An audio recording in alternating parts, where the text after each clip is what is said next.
നിങ്ങൾ ഇപ്പോഴും നിങ്ങളുടെ വണ്ടിയിൽ നോർമൽ പെട്രോളാണ് അടിക്കുന്നതെന്ന് വിശ്വസിച്ചിരിക്കുന്ന ആൾക്കാരാണോ? 90% നമ്മുടെ പെട്രോൾ പമ്പ്സിലും ഇപ്പോൾ അവൈലബിൾ ആയിട്ടുള്ളത് E20 പെട്രോൾ മാത്രമാണ്. നമ്മൾ ഇന്ന് ഡിസ്കസ് ചെയ്യാൻ പോകുന്നത് ടോപ്പ് 3 ടിപ്സ് ആണ് നമ്മുടെ വണ്ടി E20 പെട്രോളിൽ നിന്ന് എങ്ങനെ സംരക്ഷിക്കാം എന്നുള്ളത്. ടിപ്പ് നമ്പർ 1, ഓയിൽ ചേഞ്ചിൻ്റെ ഇൻ്റർവൽ കുറയ്ക്കുക. അതായത് ഇപ്പം 4000 കിലോമീറ്ററിൽ ഒരിക്കലായിരുന്നു നിങ്ങൾ ഓയിൽ ചേഞ്ച് ചെയ്തുകൊണ്ടിരുന്നെങ്കിൽ അത് മാറ്റി ഒരു 2000-2500 കിലോമീറ്റർ ഇനി മുതൽ ഓയിൽ ചേഞ്ച് ചെയ്യാൻ നോക്കുക. ടിപ്പ് നമ്പർ 2, വണ്ടി എപ്പോഴും half tank or full tank ആക്കി വെക്കാൻ ശ്രമിക്കുക. അതായത് നിങ്ങളിപ്പം ഹാഫ് ടാങ്കിൽ താഴെ പെട്രോൾ വെച്ച് കഴിഞ്ഞാൽ വാട്ടർ ഡ്രോപ്ലെറ്റ്സുമായിട്ട് ഇത് റിയാക്ട് ചെയ്ത് വണ്ടിയിൽ തുരുമ്പുണ്ടാവാനുള്ള ചാൻസസ് ഭയങ്കര ഹൈ ആണ്.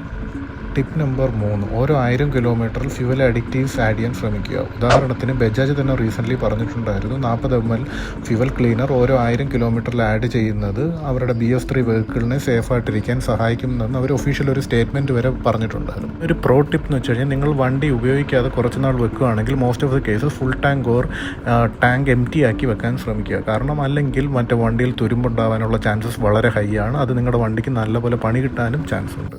ഇപ്പം നിങ്ങൾക്ക് നിങ്ങളുടെ വണ്ടി E20 പെട്രോളിൽ നിന്ന് എങ്ങനെ സംരക്ഷിക്കണമെന്ന് മനസ്സിലായെന്ന് വിചാരിക്കുന്നു. സോ എല്ലാവർക്കും ഹാപ്പി ഓണം.